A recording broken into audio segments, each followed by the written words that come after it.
It's your boy T here. I'm Shalom the Shooter's Role. We talk of all things basketball, and right now we're talking about the NBA. But first of all, important thing: if you have not liked our content, if you not have liked our this video, click on the like button, subscribe, follow us everywhere. We're here to stay. We're going to talk about NBA until we die. So today I'm with Coach Lloyd. So say what's up. What's up? What's up? What's up, man? What a day. It's been really busy today. I haven't been able to follow all the drafts movements, but yeah, I know you yourself invested in some time and a bit of your coin to log in, mainly for the viewers. So I appreciate that. Hopefully, all the viewers appreciate that. Let's get into it. So off the bat, Minnesota. We discussed this, right?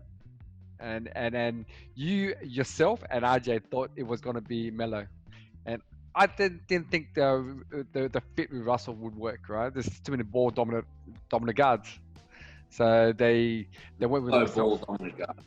They went with myself because I called the Minnesota Timberwolves myself, and they chose I chose Anthony Edwards. I think it's a good fit if the team is going to stay the same. If there's changes, yeah, he's a good scorer. From what I've read today, I think he lacks a little bit of the fire. So when he's on, he'll be on. He reminds me now of Andrew Wiggins, all the talent in the world, but doesn't love the game. So we'll see. We'll see. Like, these are the reports coming out after the draft that I've just read up on. Any thoughts on that? Yeah, that's exactly what they said today. So the panel today basically said he's got all the talent in the world. The one thing he lacks is good shot selection. So he takes horrible shots, but when he's in rhythm, he hits them. And apparently he's hard to stop when he goes to the rim. So somebody somewhere mentioned LeBron James, and I was like, well, he's 3 inches shorter and he's 30 pounds lighter when draft day came around. So no. But he still will be hard to stop when he goes to the rim from his highlights. I like him as number one.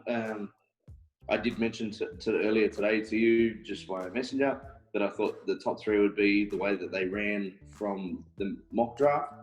And it sort of come to fruition with Edwards coming at number 1. Minnesota pick up a good guy. Good shooting guard for them to go alongside D'Angelo. So if D'Angelo proves that he's a number 2 draft pick. Yeah, we'll see. So let's moving on. I guess the Warriors, probably worst kept secret. They took James Wiseman. I think Steph Curry said that they needed size. I was concerned that they were going to take Anthony Edwards. If he was available, I think they would take him and then find a big man to the draft. Just for the viewers out there too. I just start looking into the salaries, right? So depending where you pick is the amount of money that you make.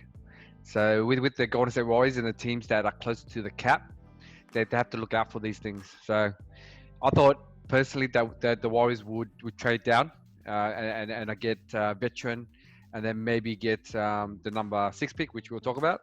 But they didn't. So the James Wiseman, big man, 7'1". If he plays up to his potential, definitely going to be a stopper, especially for teams as the Lakers. Someone to guard AD, hopefully.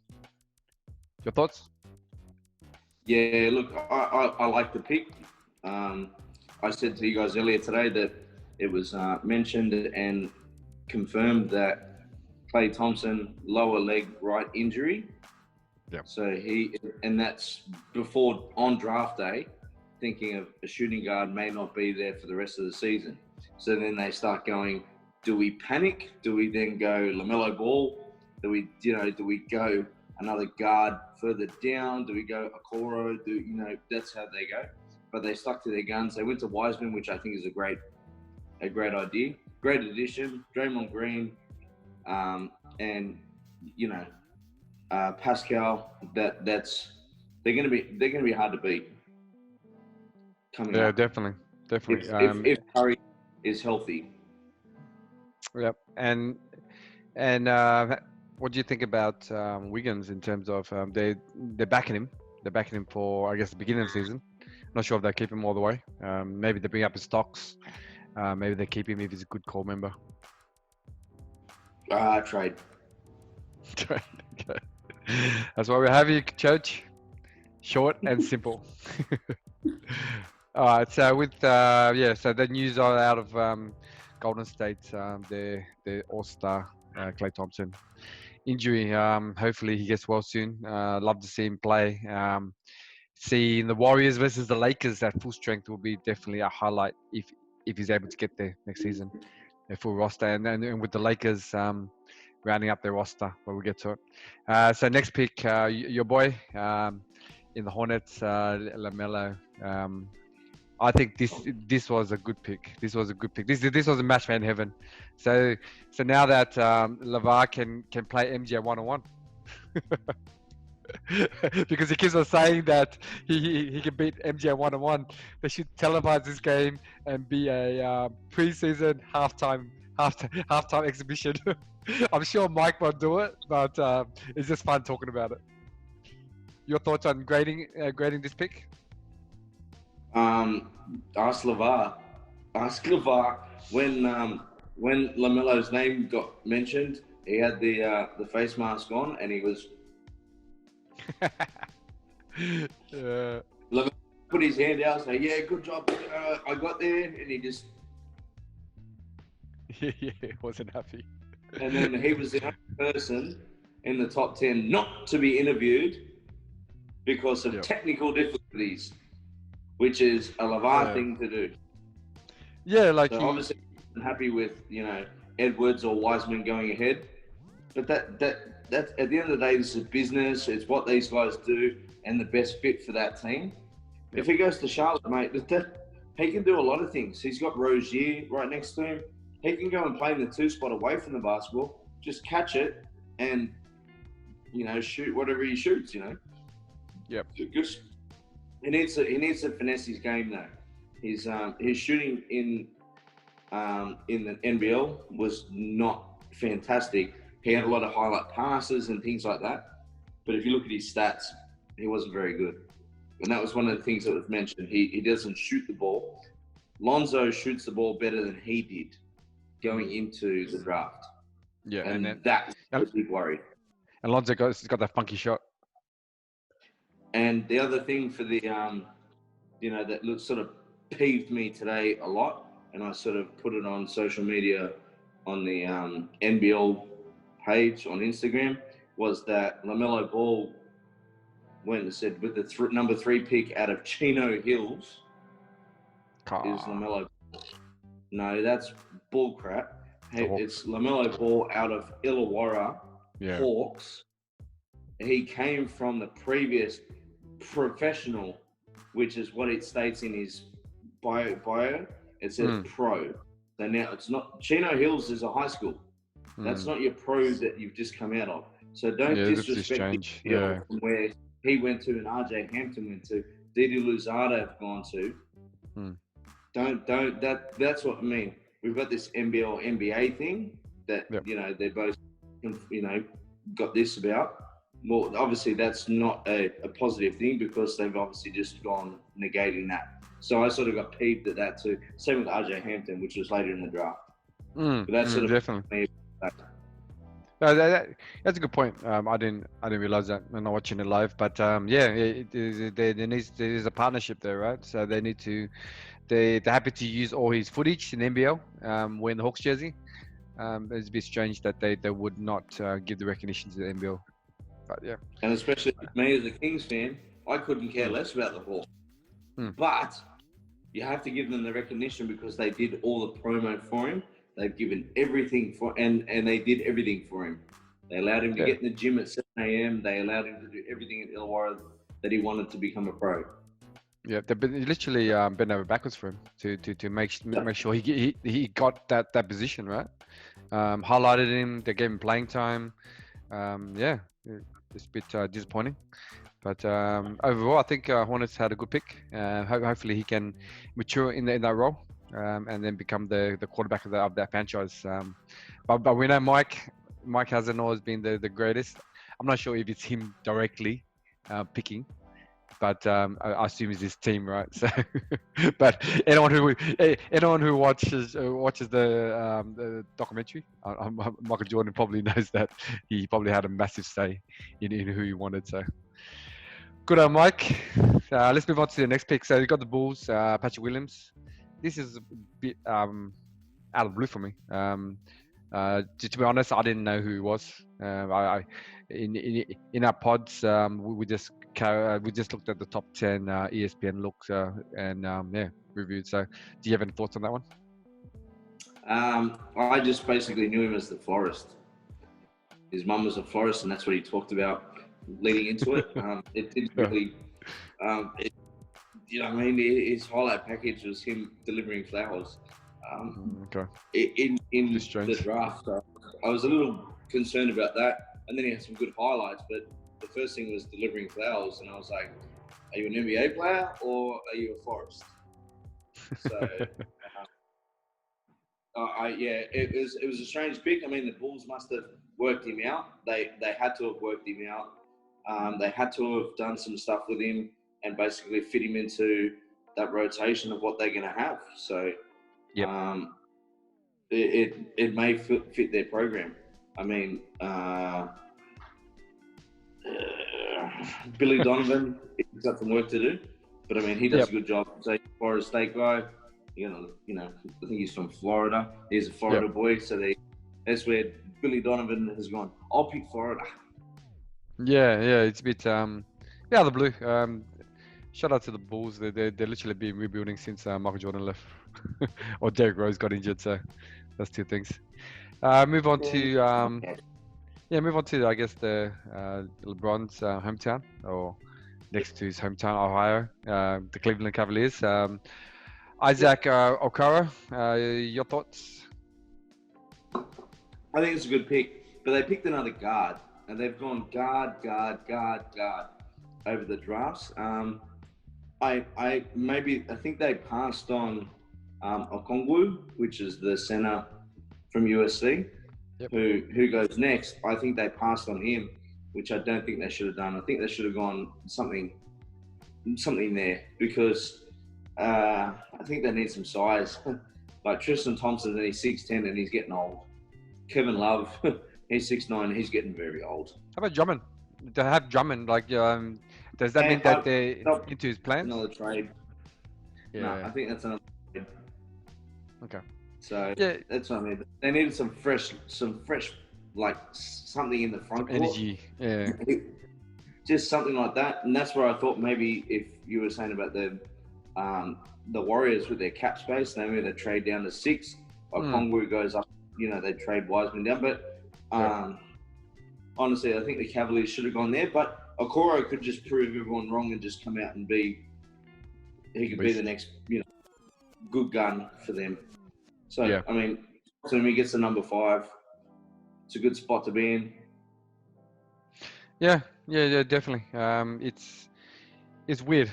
They've been picking guard the last 2 years, and I don't think those guards are very good. And I don't think anyone in the NBA think they're very good. So they have no trade value at all.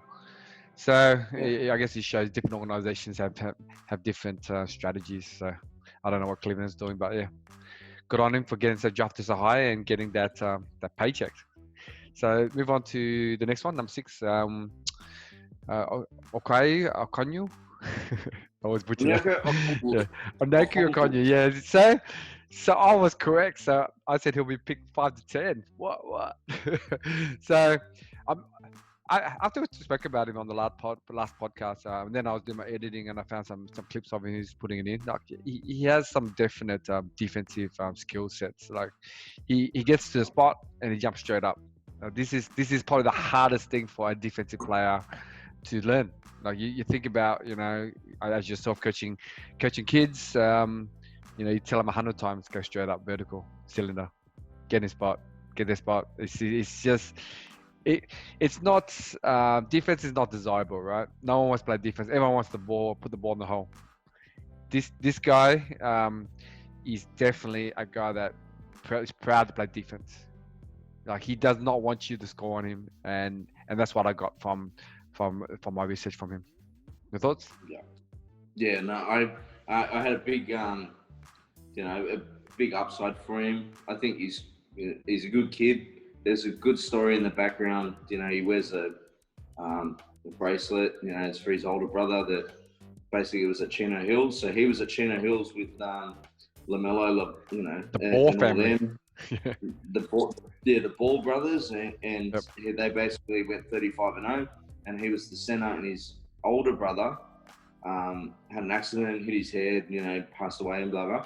So that's basically he's doing all this for his brother, his older brother. So it sort of hits at the heartstrings for like people. And when I heard that, I was like, oh, I was like, well, I really hope he goes well. The Hawks. It's probably not a great club to go to, but I hope he goes well. But that's right. Yeah, then I said, well, he's a good kid. He seems to have a good head and shoulders, good defensive guy. He'll probably work in well with Collins.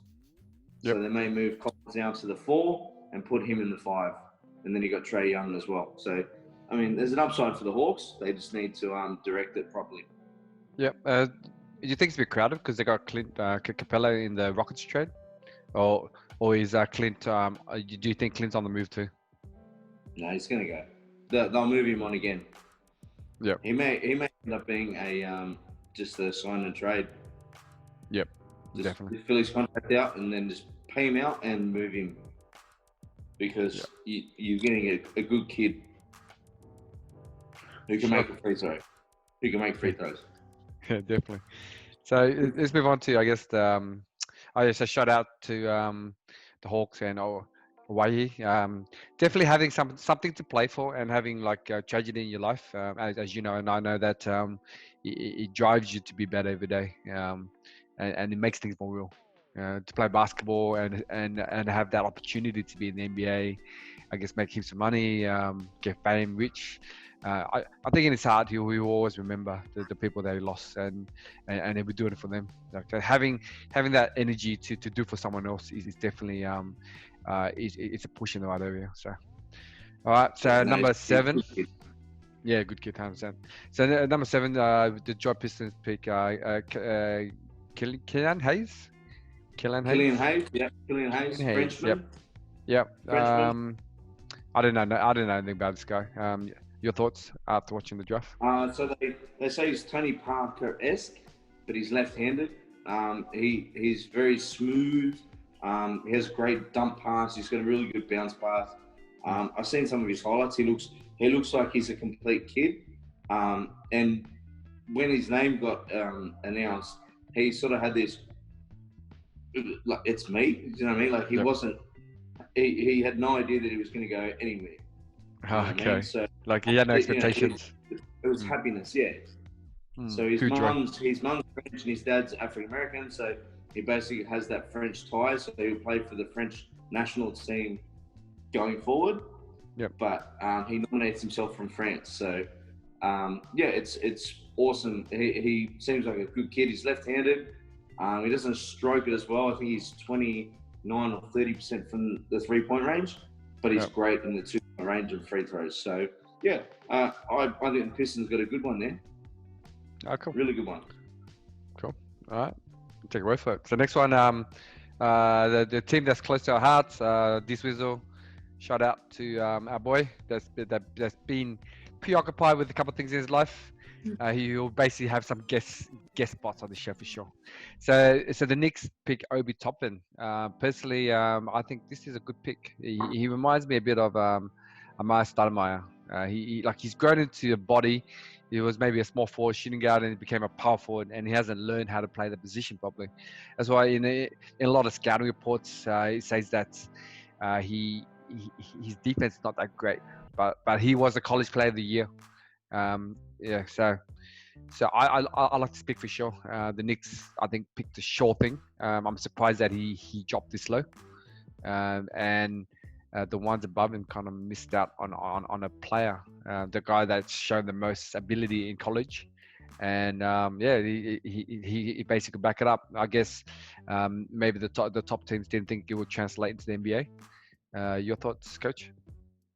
Well, you mentioned Amari Stoudemire. That's who he reminds me of, 100%, because he gets excited by dunking the ball. Yep. So he only dunked the ball. He only dunked the ball in his senior year for the first time when he went from 6'2" to 6'5". So and then he got excited from that, and then he fell in love with dunking the ball. So he said, "No more laying it up. I'm going to dunk everything." So and then that's his hometown. He's a New York boy as well. So that he was very emotional when he got picked for New York. More so that he's going to get to play at home, and he gets to wear a Knicks jersey where he was a kid, and he was always at Madison Square Garden watching the Knicks.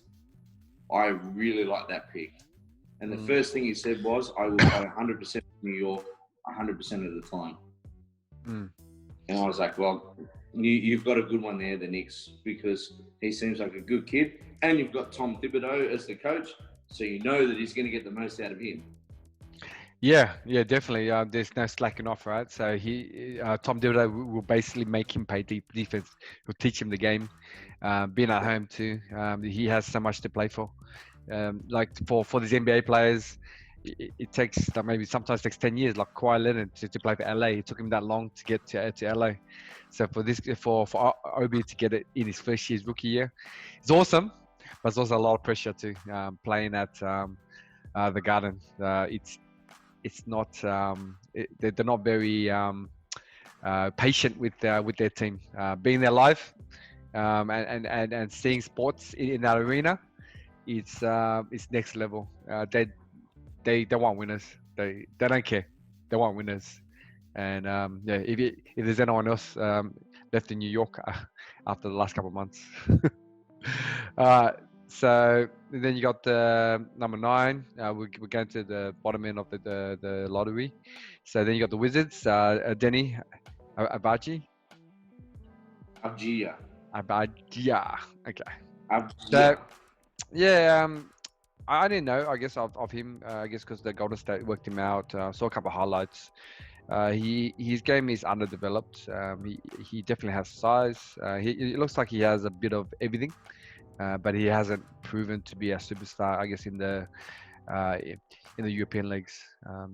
So like Luka Doncic came in MVP, won championships, and then people trying to compare Denny to him, which is unfair to both of them. But it's one of those things where every player in the draft has to get their stocks up by comparing it to the best superstar they can. And then all these executives and all the front officers, coaches, GMs get a fantasy in their head saying, okay, cool, we're basically drafting the next. But we've seen so many times that there is no next. It doesn't exist. All we're going to do is take it up from where they are and where we think they can go. With him, I like his game, his speed, and his enthusiasm for the game. In terms of shooting, he didn't get that much opportunity playing for his last team, and in the under 19s he did get the opportunity and he averaged double digits.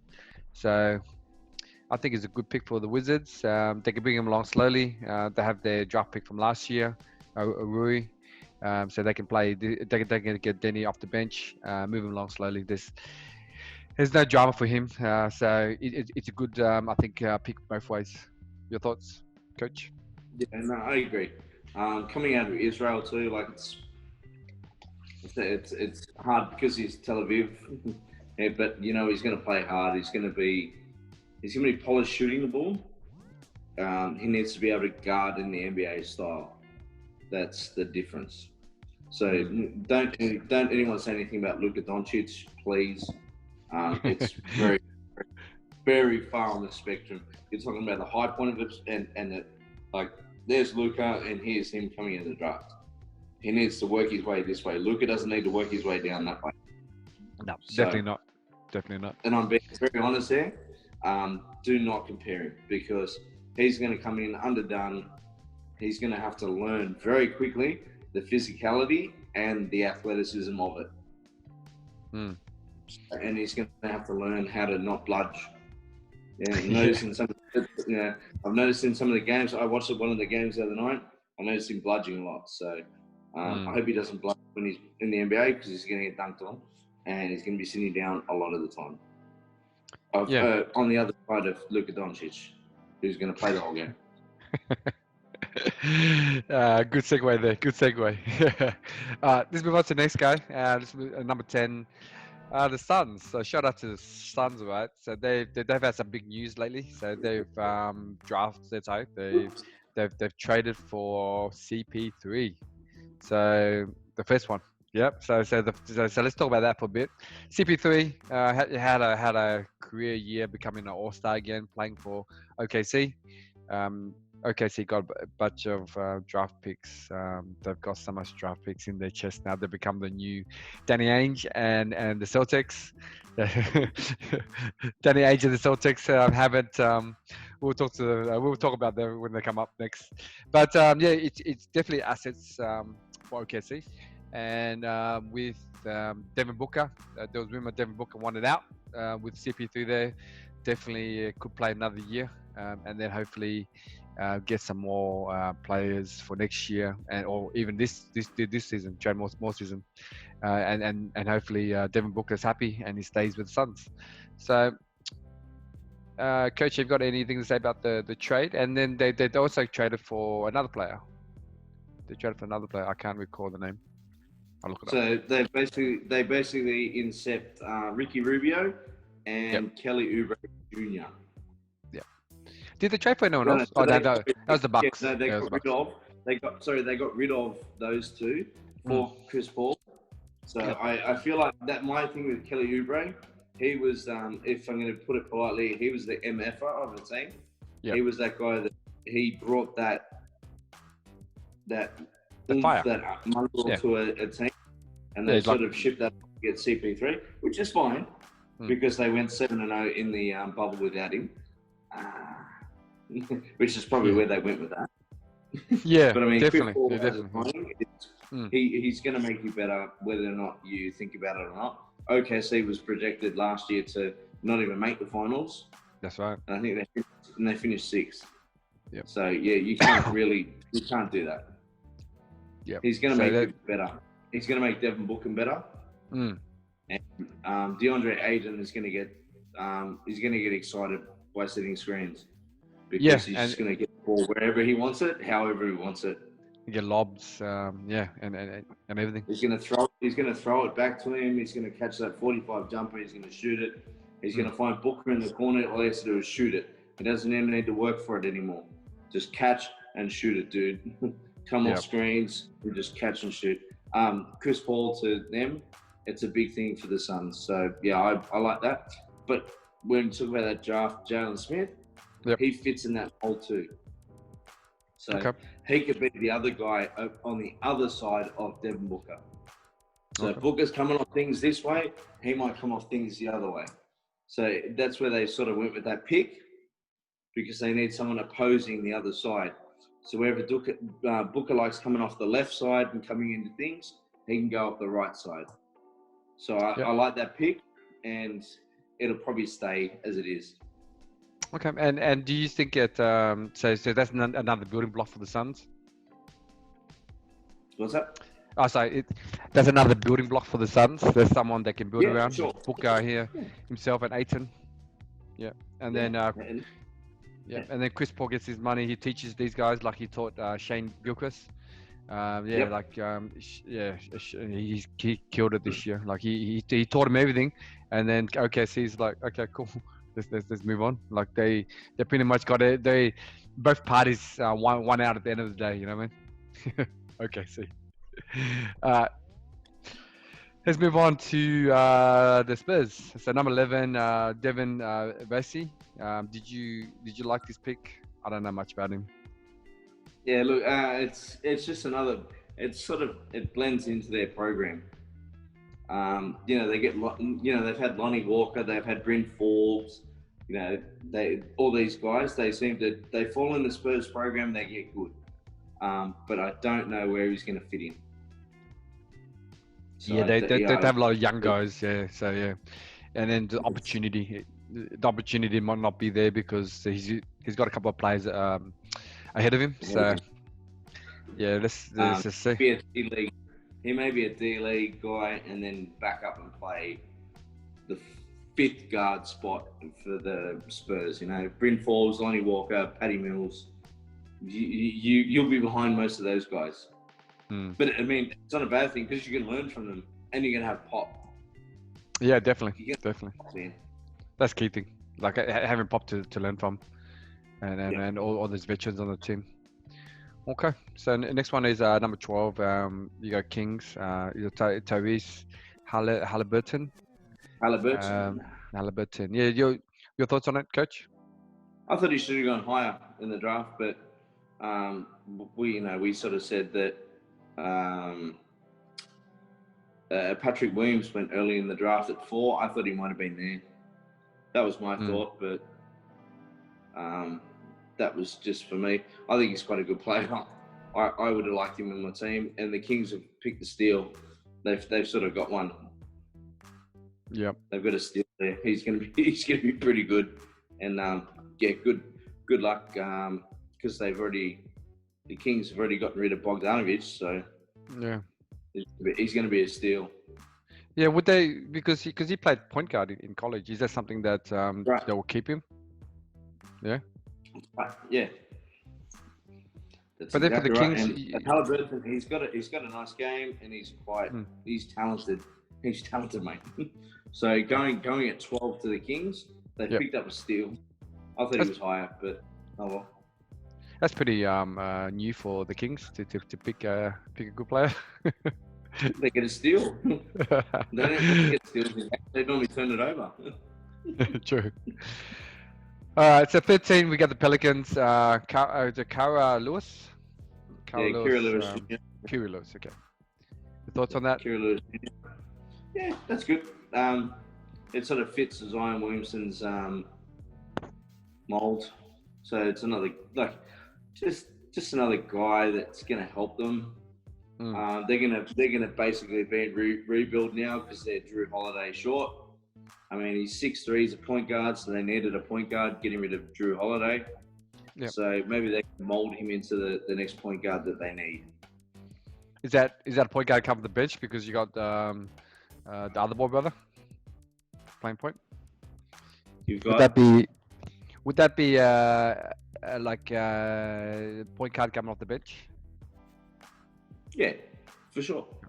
Okay. But I mean, you're going to have Zion playing a lot of minutes. Hopefully, if he's dropped 60 pounds or something. But basically, he's going to be the guy that's going to feed the ball, and that's what he looks for. And that's what he's come out of. He's just moving it. It's not about his numbers; it's about his assist numbers.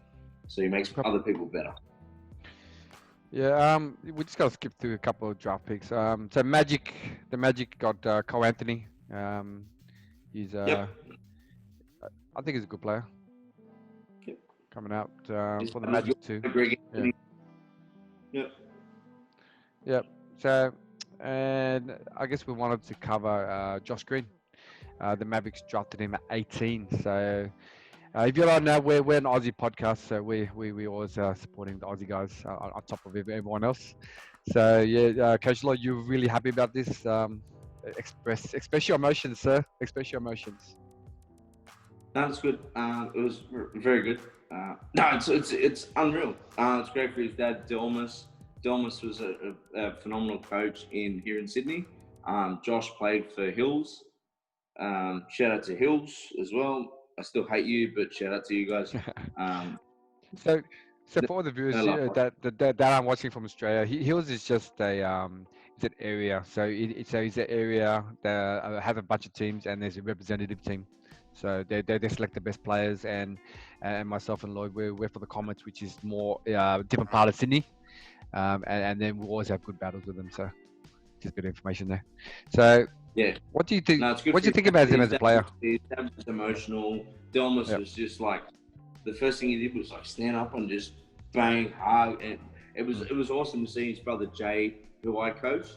I coached his older brother Jay Green, in New South Wales and also in other stuff. It was amazing to see, and he's gone to the Mavericks, mate. He's going to be alongside Luka. Yeah, so a lot. Yeah, just reading about him. So he's like a 3-and-D guy. Is that correct? 3-and-D, but he's a great defender. Okay. He basically was an Aussie Rules kid. So if no one knows, Aussie Rules is the Australian Football League, which basically it's different to rugby. It's a lot of high-end jumping, tackling, and just being able to hit people. That's why Josh is so good. He played AFL as a kid, Yeah. and he runs through screens. He doesn't get hit and stops on them. He goes bang, hits, and goes around. So he will always get hit and keep going because he knows that from a younger age, That's which awesome. is amazing because it benefited him right now. So when he went Yeah. to Arizona, it's the same thing. He could get through screens like it was the thing to do. Yeah, just having that AFL skills is similar to basketball, but played on a way bigger scale and longer. So for a game, he could run multiple miles, right? Yeah, so having that motor that allows him to run. So the motor fitness allows him to run and be a defensive player, because as in AFL, if you lose your player, that player is going to score. Doesn't matter where you. So you have to stay on him like a dog, as we say. Yep. So another notable at 24, the Bucks picked RJ Hampton. That's someone that you were high on, and then they traded to the Nuggets, and then they traded him to the Pelicans. Thoughts, Coach? So yeah, basically he was first dealt to the Pelicans. So he went Okay. from Bucks Pelicans, and now he's My bad. Pelicans to Correct. Denver. Yep. Yep. Yeah. So he's basically now in Denver. So now he's behind Jamal Murray, Malik Beasley. And number 14. Oh my God. Let's go. Can't remember his name. Yeah. Let's go. So he's got a good backcourt to play with. He was a little bit disappointed, and you could see it in his face when he was drafted at 24. I thought he should have gone higher. I thought he'd be maybe between 14 and 16. Basically, because some of those guys got bumped. You know, we were talking about earlier. They got bumped higher. That's what I mean. It's personal preference. LaMelo Ball got, LeVar was, peeved about getting third. Well, sorry, mate. It's a business. So he basically had to learn to be in 24th spot. But he's going to go to the Nuggets. He's going to learn a great program. Mike Malone, great coach, phenomenal coach. If I could have put my game to anyone, I'd probably put Mike Malone. Just the way that he's so positive with all the guys, that would be something that I would learn. You know what I mean? I'm always very negative, and I always get on people and I'll yell and shout and whatever. But the thing is to praise them when they do the right thing as well. So that he's in a great environment. So I think Denver's a perfect fit. He's a great athlete. You're going to see some highlights. Yeah, but each to their own, Coach. Everyone has a personality, and usually you coach your personality. I know you're off the court and you're a nice and happy guy, but on the court is all business. Hey, you can show you're strong and macho, but we all know deep down inside you're a big teddy bear. All right, so that's pretty much what we have for the draft. I guess we could talk about some of the trades. Let's start out with the 76ers. So Coach, take it away. Man, the 76ers did some work today, didn't they? Al Horford out, Danny Green and Terrence Ferguson in, Al Horford to OKC. But the one that I was really shocked about was Philadelphia shipping Josh Richardson for Seth Curry. I don't know if that's a father-in-law thing. That must be a father-in-law thing, because is that a father-in-law thing? Just to keep him. Doc Rivers. Yeah, just to keep him on the leash, because when going on the road trips, these things happen. Everyone needs love. And yeah, obviously. But yes, obviously. yeah. So in terms of just talk about, I guess, the players, like Josh versus Steph. Like Steph's good shooter, probably not as good as defender. But I don't think Josh is as good a shooter. So you pick your poison. I think Philly lost out with Josh Richardson this year. he sort of failed them a bit. He couldn't. When he was in Miami, he was explosive. He was competitive. He was fed on energy. It felt like in Philadelphia he was flat. Do you think that that's because of, I guess, the Ben Simmons and the team dynamics and the coach? No? Okay. No, you're getting paid a lot of money. Self-motivate. You're getting paid a lot of money. You self-motivate. You get yourself up for game. Don't just bludge in the background like he did. And he's shooting the ball. It was horrible. Seth Curry shoots the ball a lot better clip, which what he did to the Clippers when he was playing for the Mavericks in the bubble. Yep. Maybe father-in-law saw that and went, "Ooh, I want that." Not just son-in-law, maybe the player. So that would have been. I go to my sarcasm there, but it probably would have been one of the things that he saw and went, "Yeah, I need that." So when he got shipped, he goes, "I'm going to get that." Yeah, definitely. It adds more shooting to the 76ers, like a pure shooter. So if they're gonna keep both superstars in Ben Simmons and Embiid, we think about when they had Jimmy Butler, or they had shooters, like they had guys that could cut their shot and then get the feed, and then JJ Redick, which is probably quite close to what Steph is. All the open shots he's gonna get. He's perfect fit. He showed it against the Clippers, and definitely Doc showed his father. He showed out against his father-in-law for sure. So that's good. Yeah, for him. But when they had Jimmy Butler, it was three people that needed the basketball. True, good call. So, and a really strong personality in Jimmy himself. Jimmy needed the ball, and Embiid needed the ball. Get rid of that third person and add someone that just needs to catch, shoot. Yep, definitely. That's your job. Like Redick. Yes, just pure shooter. Like the hard work is done. You're wide open. Double team, triple team, kick it out, make the shot. One job, do it. Easy. Bang. So, did you ever have any else? Any other big trades? Do you want to talk about? I wasn't. There's not many big ones, but you're gonna find some more in the next. You're gonna find some more in the next couple of days. Yeah, the free agency starting. Yeah. So Trevor Ariza goes from Rockets. He goes from the Rockets, and then he goes to Detroit. Yep. You may not see him play in Detroit. I mean, he's been shipped around a fair bit in the last 3 years. Yeah, like he's basically lost a bit of his speed. He lost a bit of his speed as defense. I guess he's shooting a little bit.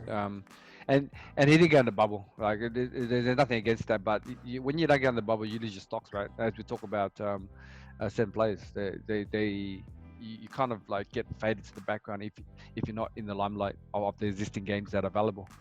So. But that's like they actually traded they traded Trevor Ariza and Isaiah Stewart, number 16 in the draft. So they basically dealt both of those to the Rockets, and then the Rockets then shipped them back to Detroit. So that was the Trailblazers. So yeah, it's getting a bit messy now. You're going to try and find each of the trades because there's 3 teams and they're doing this, and then there's a 4th team they're going to go that way. You probably need another 5 days to everyone settle down and let them settle into where people are being traded to, because it's getting a bit messy because there's a lot of trade picks that are going up and down and sideways and current players, especially veterans being traded right now. Yeah, with Trevor Ariza, fun fact, his dad used to play for the Kings, correct? Ariza? Yeah. Kenny McCleary? Is it Kenny? Yes. Yeah, so his dad used to play for the Kings. The Sydney Kings is a local team, like the Illawarra Hawks or the Hawks, but the Sydney-based team. Illawarra is in New South Wales, but not in Sydney. So they're like the country team. Shout out to Daddy and his brother that own the Hawks. So yeah, that's all I had. Did you want to get into? We could touch. We got a bit of more time. Let's touch on a bit of rumors out there. Harden going to the Nets. Do you think that the draft moves that we had today, or things that you've read up and researched, shows that could happen? Look, it's gonna be in watching the Sports Center this morning. It's very hard for Houston to keep both Westbrook and Harden beyond next year. So basically, they're both owed 41.4 and 41.1 million, and then the year after that is 46.1 and 46.4 million. That's a lot of money in your cap space to keep two players over that time. So they need to ship one of them. And if Harden doesn't want to be there, send him. Like move him on and just build around Westbrook. I mean, they've already moved Covington on, so maybe whoever the incumbent coach is going to build it up and be big. Shout out to Will Weaver, the Sydney Kings ex-coach, who's now the assistant coach for the Houston Rockets. Shout out to you. Good luck, mate. Go and kill it. But also come back to the Boomers because we need some help, brother. Which is the Australian team. If anyone doesn't know, that's the Australian team. Brian Gorgon, shout out to you, the Illawarra Hawks coach. New coach. Head coach. Yeah. Yes, that is my favourite move in the last 10 years. So I'm very happy. Shout out to him. I'm so excited for the next. If the Tokyo Olympics go along, watch Australia. Won't be gold. It won't be gold. Maybe not be silver. May not. It'll be bronze. But we're not finishing fourth. We're gonna get there in the middle. Yeah. Hopefully, we get with Josh Green. Is that something that would, if you were the Boomers coach, would you take him as a 19-year-old? Yes. Yeah. Ben Simmons, definitely. Josh Green. Yeah, I'd pick them all. Bible. The guys that played against Team USA, basically, and beat them. I picked that team with Jock Landale.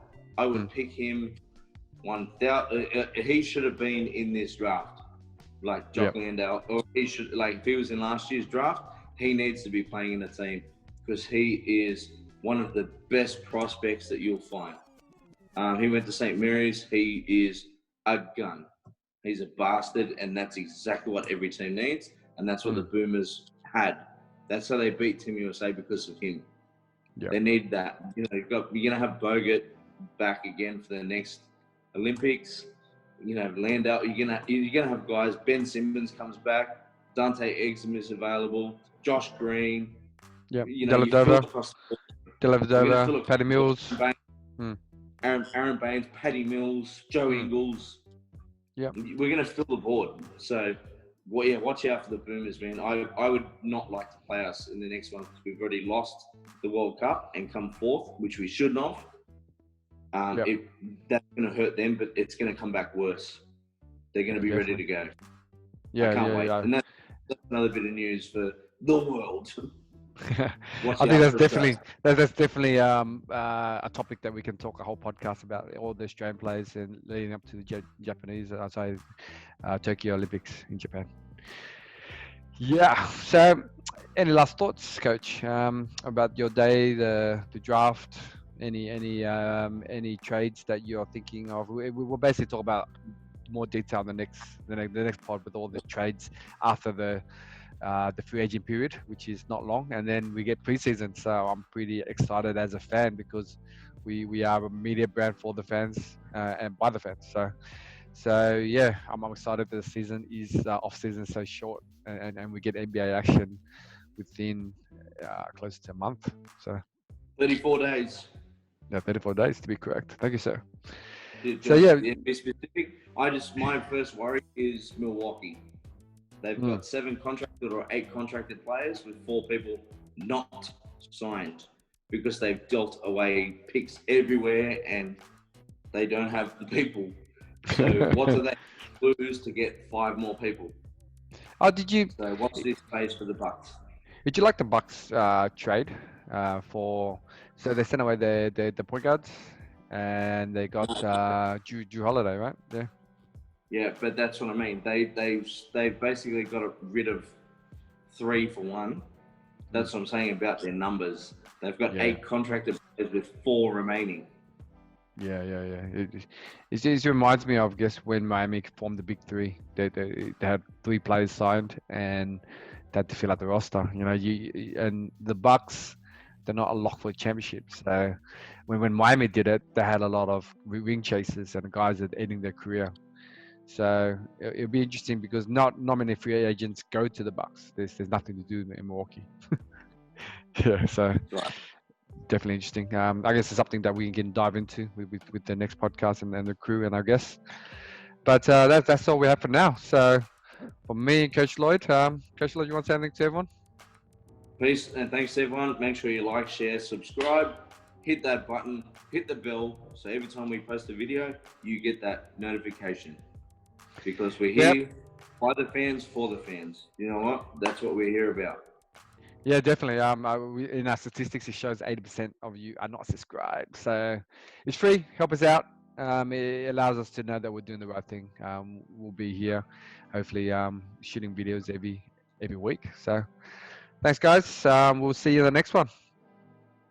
Thanks, Bye. guys.